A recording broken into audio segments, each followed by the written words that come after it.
नमस्कार, सुप्रभात, good morning. मैं हूं आपके साथ अविनाश कर और आप देख रहे हैं IBC 24।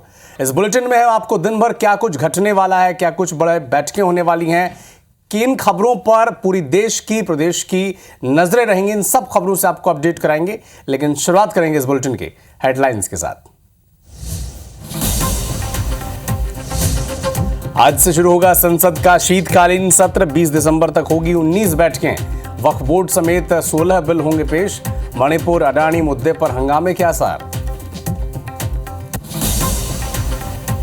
आज महाराष्ट्र में हो सकता है सीएम के नाम का ऐलान। विधायक दल के नेता चुने गए हैं एकनाथ शिंदे और अजीत पवार। दिल्ली में जेपी नड्डा से मिलेंगे एकनाथ शिंदे, फडणवीस और अजीत पवार। पूर्व सांसद मीनाक्षी नटराजन को मिली बड़ी जिम्मेदारी। एआईसीसी ने बनाया दिल्ली कांग्रेस की स्क्रीनिंग कमेटी का चेयरपर्सन।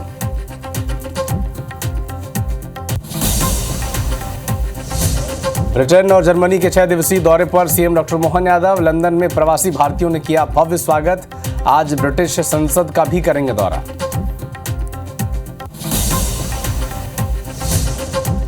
इंदौर में आज से यूरेशियन ग्रुप की होगी बैठक। रूस समेत कई देशों के डेलीगेट्स होंगे शामिल। 29 नवंबर तक चलेगी बैठक।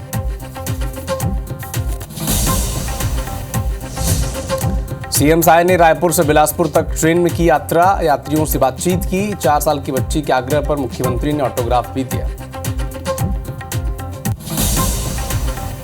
छतरपुर में पंडित धीरेन्द्र शास्त्री की पदयात्रा का आज 5वां दिन। बांध से शुरू होकर यूपी के मऊ रानीपुर में प्रवेश करेगी यात्रा। फिल्म अभिनेता संजय दत्त भी होंगे शामिल।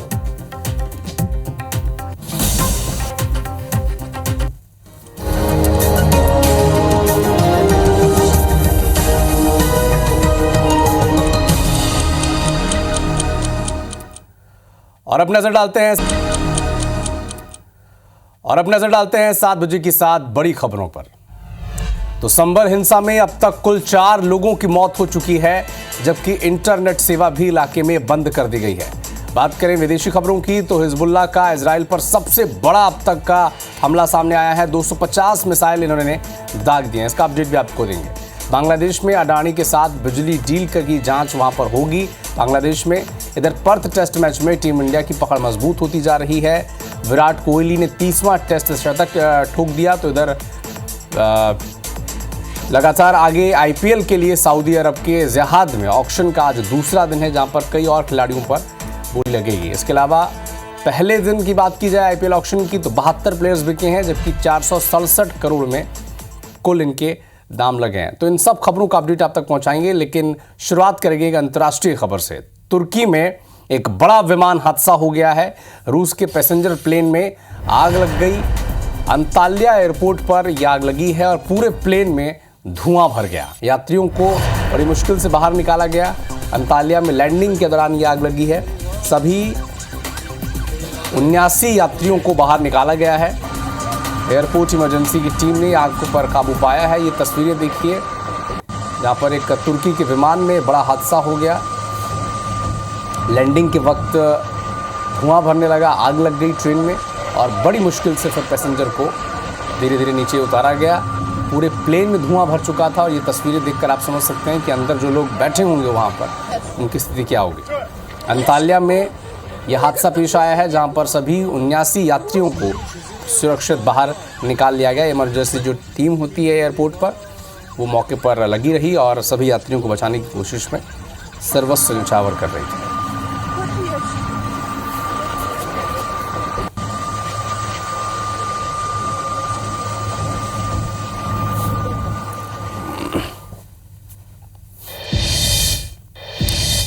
तो महाराष्ट्र में आज सीएम के नाम का फैसला होगा। एकनाथ शिंदे शिवसेना के विधायक दल के नेता चुने गए हैं और शिवसेना विधायक दल की बैठक में यह फैसला हुआ है।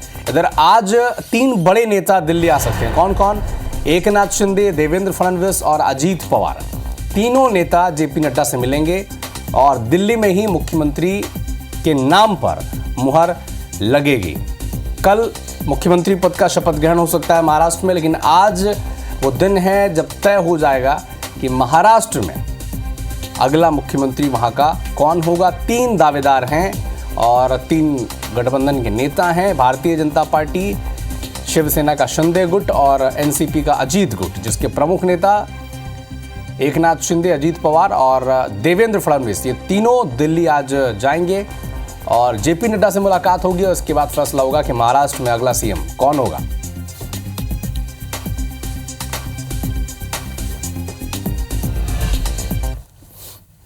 महाराष्ट्र के बाद अब झारखंड में फिर से हेमंत सोरेन सरकार अब आ चुकी है। राज्यपाल से हेमंत सोरेन ने मुलाकात की है।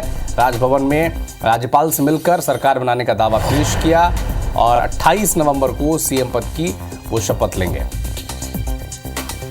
झारखंड में जेएमएम गठबंधन को बहुमत मिला है। इसके साथ कांग्रेस पार्टी स्मॉल पार्टनर के तौर पर और आरजेडी, ये मिलकर ये गठबंधन चुनाव लड़ रहा था, इंडिया गठबंधन झारखंड में, और एक बड़ी जीत झारखंड मुक्ति मोर्चा प्लस को मिली है और दोबारा अब जेएमएम गठबंधन की सरकार झारखंड में सरकार बनाने की तरफ अग्रसर है। राज्यपाल से मुलाकात करेंगे वो, क्योंकि कल नवनिर्वाचित विधायकों से मिल रहे थे, उनका पक्ष सुन रहे थे और आज सरकार बनाने का दावा पेश कर दिया है।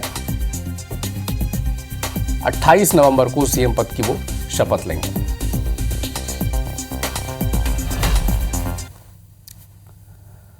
और एक बड़ा अपडेट आपको बता दें दिल्ली से, आज से संसद का शीतकालीन सत्र शुरू हो जाएगा। 20 दिसंबर तक शीतकालीन सत्र जारी रहेगा। 19 बैठकें होंगी। सत्र की शुरुआत से पहले प्रधानमंत्री मोदी एक बयान भी जारी करेंगे। और क्या कुछ खास रहेगा इस शीतकालीन सत्र में? 16 बिल वक्फ बोर्ड समेत पेश किए जाएंगे इस सेशन में और बहुत ही हंगामेदार होने के आसार जताए जा रहे हैं। मणिपुर जैसा मुद्दा, अडानी वाला मुद्दा, इन सभी मुद्दों पर अब विपक्ष सरकार को घेरने की कोशिश करेगा। इसके अलावा दिल्ली में जो एयर पॉल्यूशन का लेवल है, AQI लेवल, इस पर, इसके अलावा रेल हादसों पर भी विपक्ष चर्चा की मांग कर सकता है। चूंकि लगातार कांग्रेस पार्टी कह रही कि कई ऐसे मुद्दे हैं जिस पर जेपीसी के गठन होना चाहिए और जांच होनी चाहिए। इन सब मुद्दों को लेकर भी लगातार हो सकता है कि संसद के भीतर माहौल गर्माता दिखे। इसका हर अपडेट आप तक पहुंचाएंगे। लेकिन आज से संसद का शीतकालीन सत्र की शुरुआत हो चुकी है और वक्फ बोर्ड समेत जो बिल हैं, ऐसे 19 बिल पेश किए जाएंगे इस सेशन में।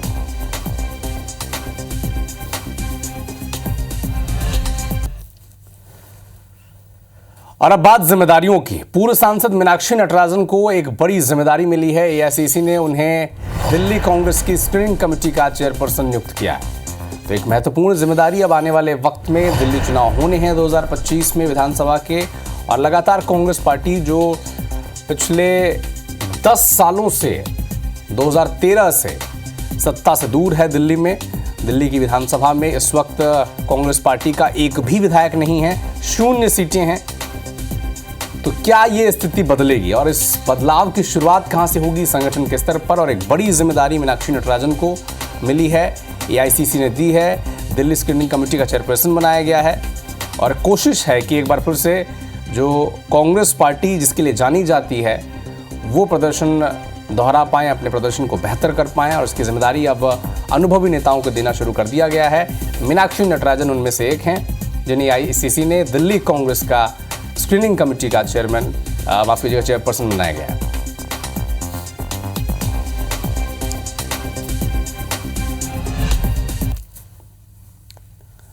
मुख्यमंत्री विष्णुदेव साय ने रायपुर से बिलासपुर तक ट्रेन में यात्रा की। मुख्यमंत्री बनने के बाद सीएम साय की पहली रेल यात्रा है। उनके साथ विधायक भैयालाल राजवाड़े, अनुज शर्मा और खुशवंत साहिब भी थे। रेल यात्रा के दौरान सीएम साय ने यात्रियों से बातचीत की। एक बुजुर्ग यात्री ने सीएम को भगवत गीता भेंट की। 4 साल के समायरा के आग्रह पर मुख्यमंत्री ने ऑटोग्राफ भी दिया है।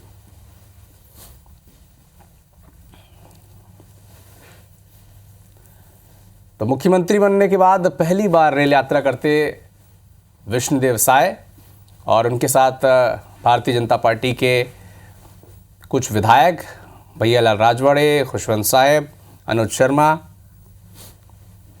बिलासपुर में आयोजित होने वाले कवि सम्मेलन में वो शामिल हुए।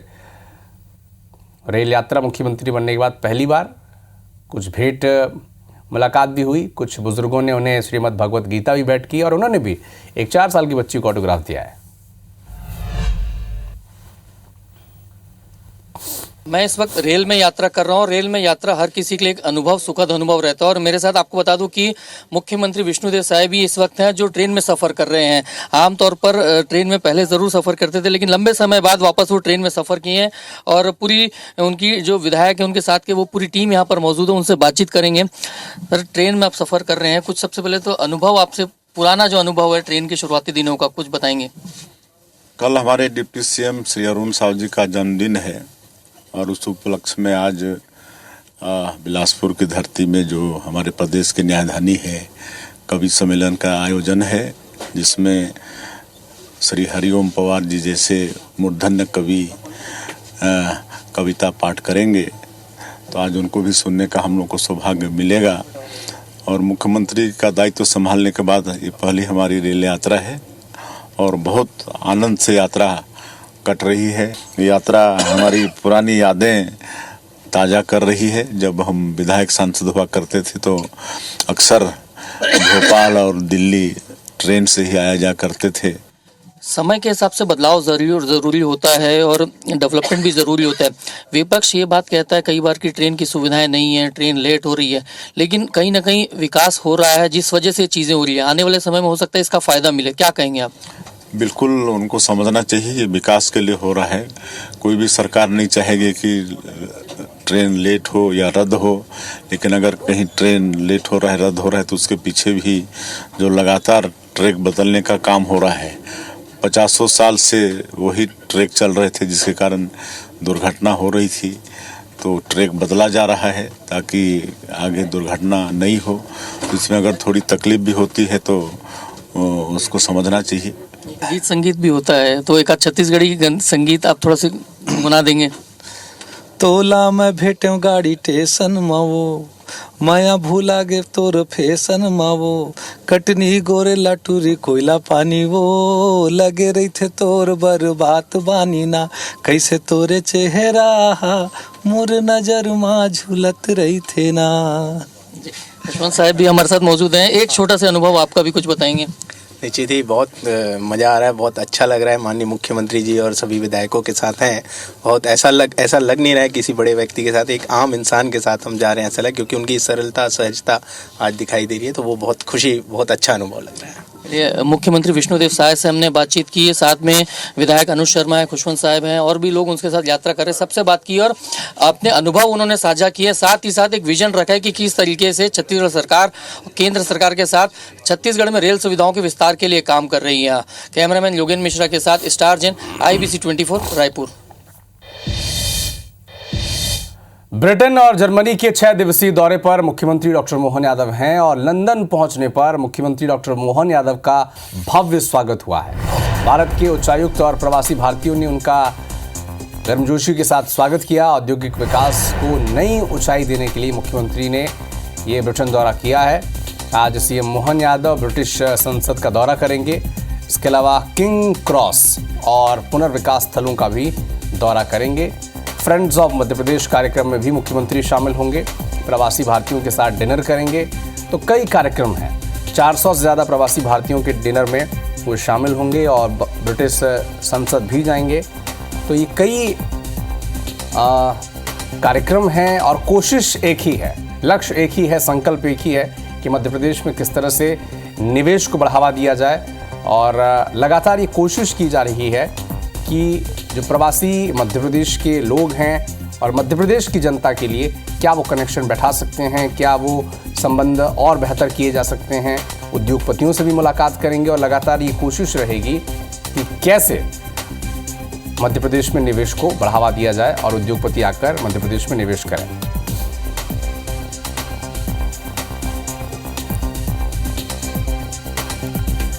तो और अधिक जानकारी के लिए हमारी सहयोगी मधु चौरसिया, वरिष्ठ पत्रकार, लंदन से हमारे साथ जुड़ गई हैं। स्वागत है मधु आपका। मध्य प्रदेश के CM doctor Mohan Yadav Britain पहुंच चुके हैं, लेकिन वहां का मौसम ठीक नहीं है। आपको क्या लगता है मुख्यमंत्री मोहन यादव अब कितना एडजस्ट वहां पर हो पाएंगे?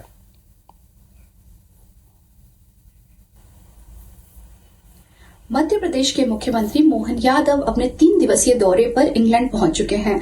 इंग्लैंड के हिथ्रो एयरपोर्ट पर वो शाम 7:20 पर पहुंचे, जिसके बाद वहां से वो ताज होटल के लिए निकल गए। इंग्लैंड में इन दिनों सर्द मौसम है और काफी सर्द हवाएं चल रही हैं। ऐसे में रिमझिम बारिश की फुहारों और सर्द हवाओं ने उनका स्वागत किया। उनका ये 3 दिवसीय दौरा काफी मायनों में अहम है। मुख्यमंत्री तो पहुंच चुके हैं लंदन, स्वागत भी उनका भव्य हुआ है, लेकिन आज मुख्यमंत्री डॉक्टर मोहन यादव के कौन कौन से कार्यक्रम है, क्या प्रोग्राम है?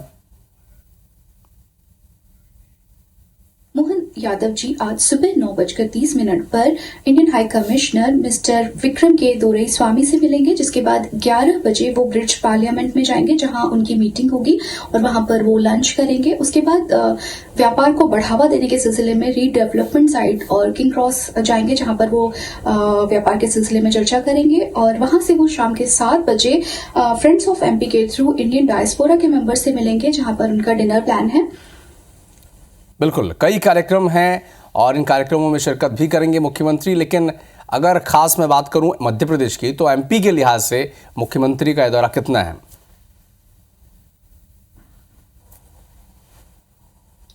जी, मुख्यमंत्री का ये दौरा कई मायनों में अहम माना जा रहा है। ऐसे में एक चीज तो है कि मध्य प्रदेश के लोगों के लिए ये बड़े गर्व की बात है कि मध्य प्रदेश के मुख्यमंत्री इंग्लैंड का दौरा कर रहे हैं। जो एनआरआईज यहाँ रह रहे हैं उनके लिए गर्व की बात है, क्योंकि उनके लिए नए द्वार खुलेंगे।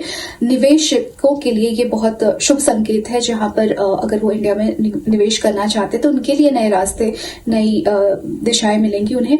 और बेसिकली जब ये यूनिवर्सिटी का दौरा कर रहे हैं तो ऐसे में यूनिवर्सिटी के स्टूडेंट्स के लिए यहाँ पर कुछ नए ऑप्शंस निकल कर आ सकते हैं। तो कई मायनों में उनका ये दौरा अहम माना जा रहा है। महत्वपूर्ण दौरा मध्य प्रदेश में निवेश को लेकर भी बड़ा महत्वपूर्ण है।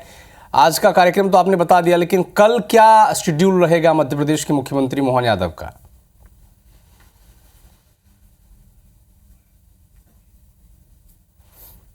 ट्यूसडे को वो राउंड टेबल मीटिंग रख रहे हैं। ब्रेकफास्ट पर भी उनकी मीटिंग है इंडस्ट्रियलिस्ट के साथ में, और फिर शाम को वो मीटिंग के बाद जो है dinner hosted by high commission है। वेंसडे को वो जा रहे हैं कैम्ब्रिज यूनिवर्सिटी, जहां पर जो है वो बिजनेस स्टूडेंट से मिलेंगे। जिसके बाद वो जा रहे हैं वॉरिक मैन्युफैक्चरिंग ग्रुप, जिसमें कि पीएचडी स्टूडेंट से वो मिलेंगे। उसके बाद वो बर्मिंघम के लिए डिपार्चर करेंगे, जहां से Birmingham sports and fitness centre में यूनिवर्सिटी में मिलेंगे बच्चों से। उसके बाद वहां से वो बर्मिंघम एयरपोर्ट के लिए डिपार्चर करेंगे और वहां से उनका प्लान जर्मनी का रहेगा। वो वहां से जर्मनी के लिए प्रस्थान कर जाएंगे। ठीक है मधु, आप उनकी बैठक पर, उनके दौरों पर, उनकी मुलाकातों पर नजर बना के रखिएगा। आपसे लगातार हम अपडेट लेते रहेंगे। तो आप सुन रहे थे मधु चौरसिया को, लंदन से हमारे सहयोगी लाइव थी।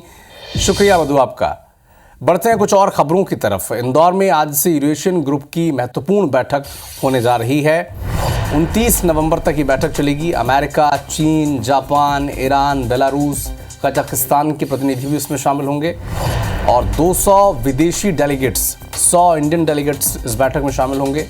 25 देश के 15 डेलीगेट्स पहुंचे हुए हैं और टेररिज्म फंडिंग, मनी लॉन्ड्रिंग जैसे मुद्दों पर महत्वपूर्ण चर्चा होगी। ब्रिलियंट कन्वेंशन सेंटर में बैठक आयोजित की गई है। 29 नवंबर तक ये बैठक होगी। 25 देशों के 15 प्रतिनिधि इसमें शामिल होंगे और 200 विदेशी और 100 इंडियन डेलीगेट्स इसमें शामिल होने जा रहे हैं।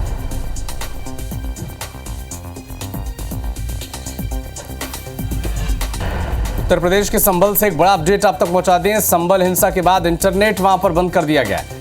आज स्कूल कॉलेज भी बंद रहेंगे। दरअसल 3 लोगों की मौत के बाद तनाव की स्थिति वहां पर हो गई है। मस्जिद के सर्वे के दौरान पत्थरबाजी कर दी गई थी पुलिस पर, जिसके बाद भीड़ को खदेड़ने के लिए पुलिस ने लाठीचार्ज किया था और इस दौरान हिंसा वहां पर भड़क गई। उपद्रवियों ने कई गाड़ियों में आग लगा दी और फायरिंग में 3 लोगों की मौत हो गई। पत्थरबाजी पर एनएसए के तहत अब पत्थरबाजों पर कार्रवाई की जाएगी। 21 लोग हिरासत में लिए गए हैं और कोर्ट के आदेश पर सर्वे हो रहा था। डीएम और कमिश्नर दोनों पक्षों के जो लोग थे उनके साथ अंदर सर्वे कर रहे थे और बाहर भीड़ ने विवाद की स्थिति कर दी, बवाल मचा दिया। जिसके बाद पुलिस के साथ उनकी भिड़ंत हुई, पुलिस पर पत्थर फेंके गए, जिसके बाद पुलिस ने लाठीचार्ज किया और फिर वहां पर हिंसा भड़की। कई गाड़ियों में आग लगा दी गई और इस फायरिंग में 3 लोगों की मौत हो गई है। राजस्थान के बालोतरा शहर में बदमाशों ने दिन दहाड़े एक युवती का अपहरण कर लिया। युवती अपने पति के साथ ऑटो में बैठकर मंदिर जा रही थी और इसी दौरान बदमाशों ने फिल्मी स्टाइल में ऑटो के आगे कार रोकी, युवती को ऑटो से बाहर खींचकर निकाला और घसीटते हुए कार में बैठाकर ले गए। बताया जा रहा है ये मामला लव मैरिज से जुड़ा हुआ है। 11 नवंबर को कुलदीप नाम के युवक से शादी इसने की थी लड़की ने। इस शादी से लड़की के जो परिजन नाराज थे। शादी का ये जो मामला है कोर्ट में पहुंचा और हाई कोर्ट में ने दोनों को पुलिस प्रोटेक्शन देने का आदेश दिया था। इस बीच युवती के अपहरण का कर लिया गया है। युवक की रिपोर्ट दर्ज कर पुलिस पूरे मामले की जांच में जुटी हुई है।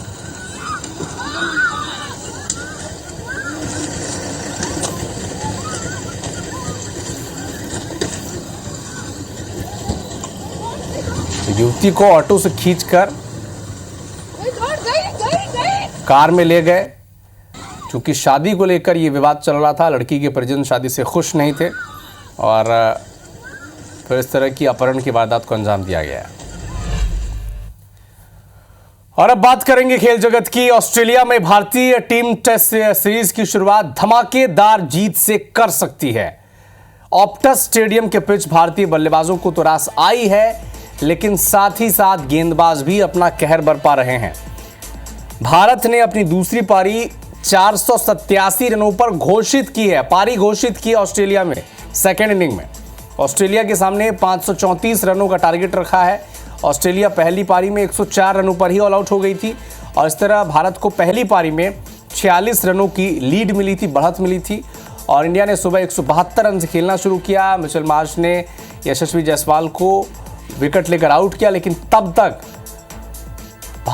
यशस्वी जायसवाल और राहुल के बीच 201 रन की पार्टनरशिप हो चुकी थी। केएल राहुल आउट हुए तो फिर किंग कोहली पिच पर आए और फिर किंग कोहली ने भी शानदार अपना 30वां शतक जड़ा है पर्थ टेस्ट मैच में और ऑस्ट्रेलिया में सबसे ज्यादा शतक लगाने वाले भारतीय बल्लेबाज वो बन गए हैं। सुनील गावस्कर को उन्होंने पीछे छोड़ा है। पहले 6 शतकों के साथ वो बराबरी में थे, लेकिन अब विराट कोहली के शतक के साथ भारत पर्थ टेस्ट मैच में मजबूत स्थिति में है। 3 विकेट ऑस्ट्रेलिया ने 12 रन पर गंवा दिए हैं। केवल 7 विकेट दूर है भारत अपनी पर्थ टेस्ट मैच की जीत से।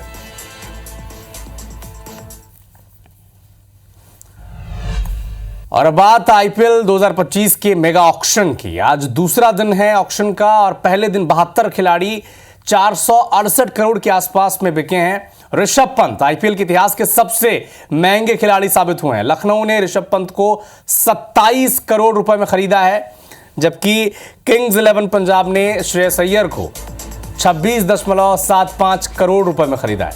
अर्शदीप सिंह भी 18 करोड़ में पंजाब की टीम में गए हैं, जबकि केएल राहुल को दिल्ली ने 14 करोड़ में खरीदा है। मोहम्मद सिराज को 12.5 करोड़ में गुजरात टाइटंस ने खरीदा है। तो युजवेंद्र चहल पंजाब की टीम में गए हैं 18 करोड़ में। सबसे महंगे लेग स्पिनर साबित हुए हैं आईपीएल हिस्ट्री में। डेविड मिलर को 7.5 करोड़ रुपए में लखनऊ ने खरीदा है। तो इधर मोहम्मद शमी हैदराबाद की टीम में 10 करोड़ रुपए में गए हैं।